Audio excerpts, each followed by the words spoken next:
Bonjour et bienvenue sur French with Jeanne, un podcast en français pour les étudiants et étudiantes de français. Vous écoutez le premier épisode de la série 14. Avant de commencer, je vous rappelle que vous pouvez accéder au texte de ce podcast pour seulement 5 € par mois. Rendez-vous sur www.frenchwithjeanne.com pour vous abonner.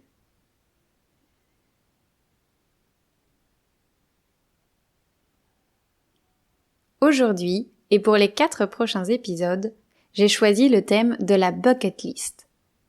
Vous vous demandez peut-être pourquoi j'ai décidé d'utiliser l'expression anglaise. Vous allez vite comprendre. Voici ce que propose Word Reference, mon dictionnaire bilingue préféré, pour traduire bucket list. La liste des choses à faire avant de mourir. C'est un peu long, non? Par contre, ça a le mérite d'être équivoque. Le sens est clair. Une bucket list, c'est donc une liste de toutes les choses qu'on voudrait faire avant de mourir.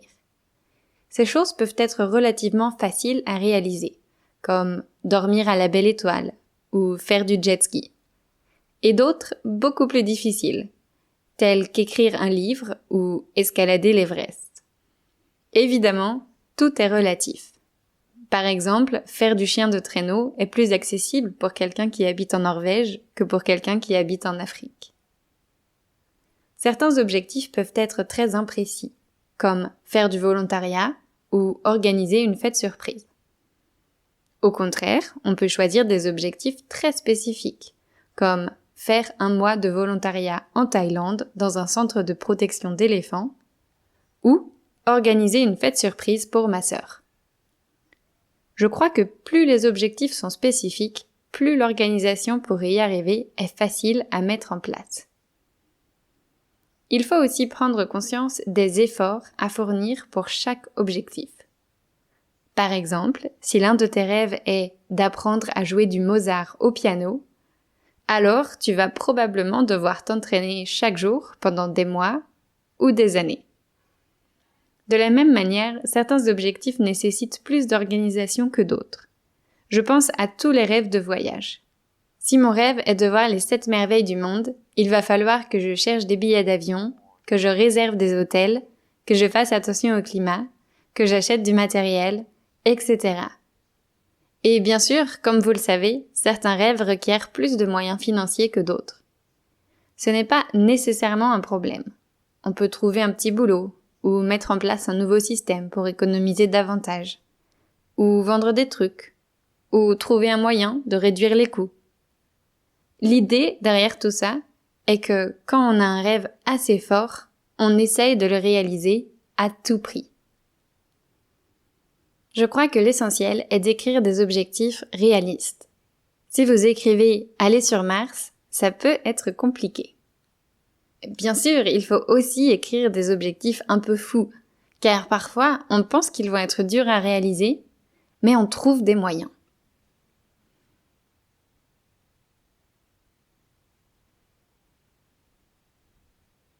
Alors, pourquoi écrire sa bucket list? Il y a plusieurs bonnes raisons de le faire. La première est que réfléchir à ses objectifs, c'est très stimulant. Le fait de prendre du temps pour brainstormer donne déjà une énergie positive. On se sent motivé, plein ou pleine d'espoir, et un peu euphorique à l'idée de réaliser chacun des points qu'on a notés.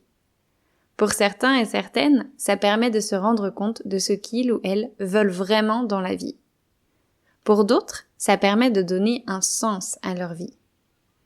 En effet, il est facile de se sentir piégé dans sa routine et d'oublier qu'il ne tient qu'à nous de faire des changements.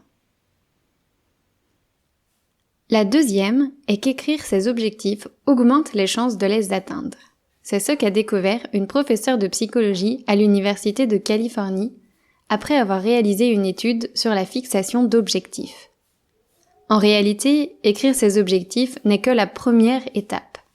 Pour mettre toutes les chances de son côté, elle a découvert qu'il faudrait aussi écrire les étapes pour atteindre chaque objectif, car ça permet de s'engager activement vers ses objectifs, et enfin qu'il faudrait mettre en place un système pour rendre des comptes, en tenant quelqu'un informé de ses progrès ou en s'engageant publiquement à faire quelque chose. La troisième raison d'écrire sa bucket list est que ça nous encourage à parler de nos buts avec les personnes qu'on côtoie. Et ainsi de maintenir la motivation générée par la bucket list, mais aussi d'augmenter nos chances de recevoir de l'aide. Je suis sûre que vous avez déjà été dans la situation où quelque chose n'allait pas et vous en avez parlé à quelqu'un juste pour vous vider la tête et cette personne vous a suggéré une solution à laquelle vous n'aviez pas pensé. C'est un peu la même chose avec la bucket list. Si on la garde pour nous, on est la seule personne à travailler dessus. Alors que si on la partage, les autres peuvent nous aider à avancer vers nos buts. On ne sait jamais. En discutant de mon rêve de visiter le Taj Mahal, peut-être que l'oncle ou la tante d'un ou une de mes amis connaît quelqu'un qui a fait un super voyage en Inde et peut me mettre en contact avec cette personne pour que je puisse lui poser des questions directement. Bon, je vais ajouter une dernière raison d'être à cette liste. C'est simplement que la vie est courte et je crois qu'il ne faut pas attendre pour faire les choses qui nous tiennent à cœur. Il n'est jamais trop tôt pour réaliser ses rêves.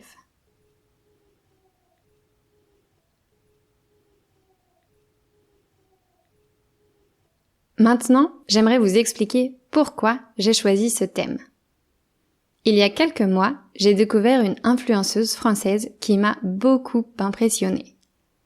Elle s'appelle Louise.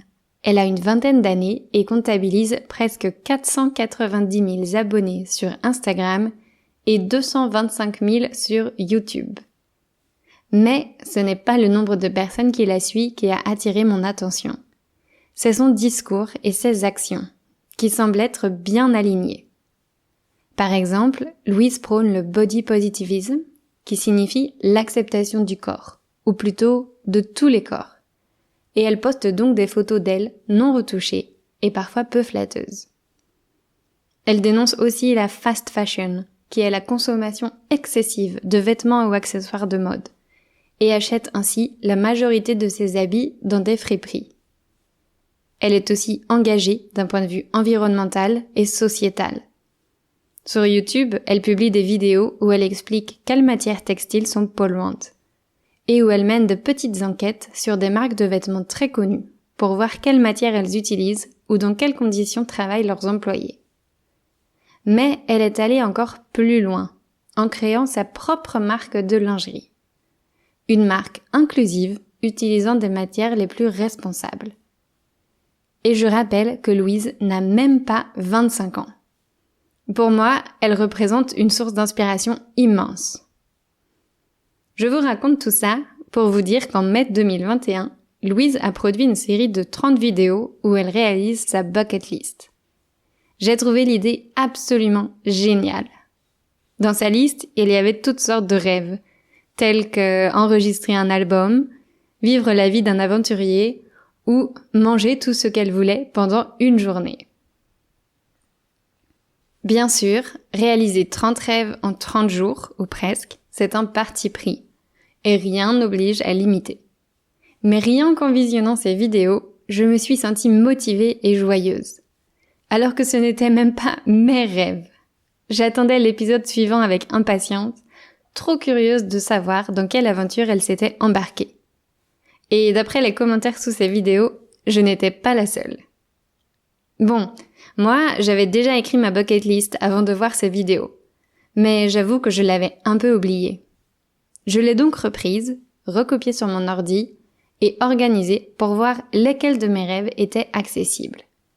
Ça m'a donné très envie d'en réaliser quelques-uns.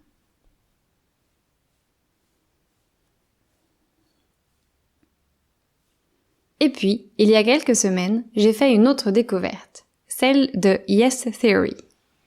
Yes Theory, c'est un groupe de 4 jeunes hommes qui ont placé la spontanéité au cœur de leurs actions. Ils sont convaincus que pour grandir, il faut sortir de sa zone de confort. C'est pourquoi leur slogan est, en anglais, « Seek discomfort ». On pourrait traduire ça par « chercher l'inconfort ».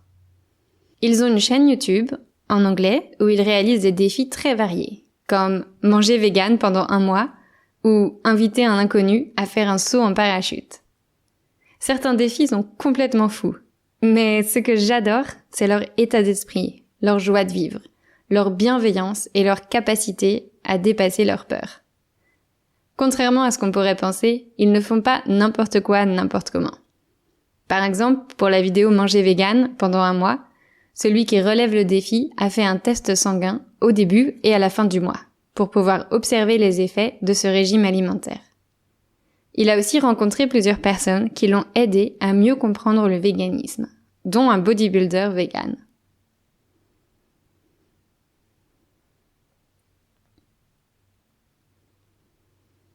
Alors, entre Louise et Yes Theory, j'ai cru que l'univers m'envoyait un message qui disait « Concentre-toi sur les choses qui te font vibrer, qui te font te sentir vivante. » Car je ne me sens jamais aussi vivante que lorsque je fais quelque chose de nouveau.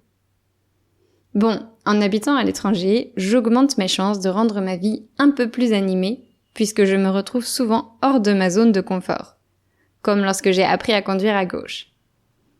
Mais justement, Louise et Yes Theory m'ont montré qu'il n'était pas utile de partir loin de chez soi pour sortir de sa zone de confort. De la même manière, certains rêves ne nécessitent pas de budget faramineux ni de larges réseaux. D'autres, oui. Et alors, c'est à nous de décider quels efforts on est prêt et prête à investir pour y arriver.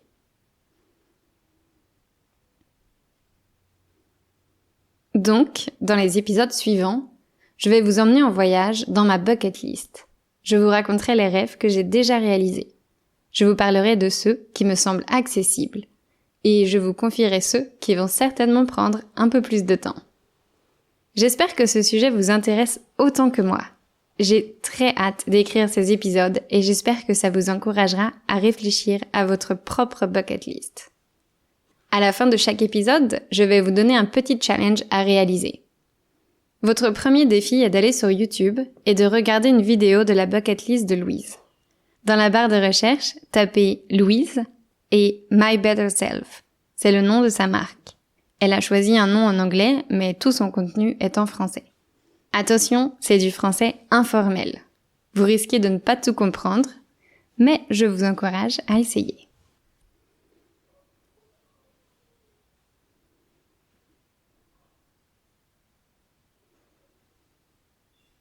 Et avant de terminer cet épisode, un petit mot sur le défi que je viens de terminer. Celui du Miracle Morning, que j'ai réalisé pendant tout le mois de juillet. J'en avais parlé dans le dernier épisode de Transition. Si vous ne l'avez pas écouté, voici le concept. Se lever plus tôt que d'habitude et prendre ce temps pour soi, en faisant des activités qui aident à grandir, à se développer, à s'améliorer. Je voudrais simplement vous dire que ça a été une expérience formidable. C'était un moyen génial de sortir de ma routine et de prendre soin de moi d'une nouvelle manière. Si vous êtes à la recherche d'une solution pour sortir de votre quotidien, pensez à cette option. Non, ça n'a pas été facile de me lever plus tôt que d'habitude, mais j'ai appris à prioriser, à m'organiser et à devenir plus persistante. Les 10 minutes de yoga que j'ai faites chaque matin m'ont permis de réveiller mon corps en douceur. Les nombreuses méditations m'ont appris à être plus à l'aise avec mon mental, à mettre mes pensées à distance et à être plus présente. La liste d'affirmations, que j'ai lue plus de 60 fois, m'a aidé à détruire certaines de mes pensées limitantes et à faire évoluer mon état d'esprit. La visualisation est l'activité que j'ai trouvée la plus difficile, mais j'ai tout de même eu quelques belles sessions qui m'ont fait prendre conscience de ce que je voulais vraiment dans la vie. Les heures passées à lire ont été très stimulantes. J'ai pu finir 3 livres en 1 mois. D'habitude, je lis rapidement, mais consacrer 10 minutes chaque matin à la lecture m'a permis d'encore accélérer mon rythme. Les livres que j'avais choisis ont été super utiles pour moi et m'ont fait réfléchir à beaucoup de sujets. Ce serait trop long d'en parler maintenant. Finalement, j'ai rempli des pages entières de mon cahier et j'ai adoré ça. Vous savez peut-être que j'aime écrire, que j'ai toujours trouvé ça thérapeutique. Malheureusement, j'ai parfois du mal à trouver de la place pour cette pratique dans mon quotidien. Grâce au Miracle Morning, j'ai pu écrire chaque matin. Et ça m'a fait beaucoup de bien. J'écrivais les choses qui m'avaient marqué pendant ma lecture, mais aussi comment je me sentais, ce qui me troublait, ou encore ce qui m'avait rendue heureuse la journée précédente. Maintenant, je vais continuer à expérimenter pour trouver la meilleure manière d'incorporer les principes du Miracle Morning dans ma vie. Oh, j'allais oublier. Mon cours en ligne sur les pronoms est toujours disponible. Il reste quelques places et je ferme l'accès au cours le 31 juillet. Ensuite, vous avez un mois jusqu'au 31 août pour compléter le cours à votre rythme. Le lien est dans la description de l'épisode. Et voilà, on se quitte ici. N'oubliez pas d'aller visionner une vidéo de Louise. Et à bientôt!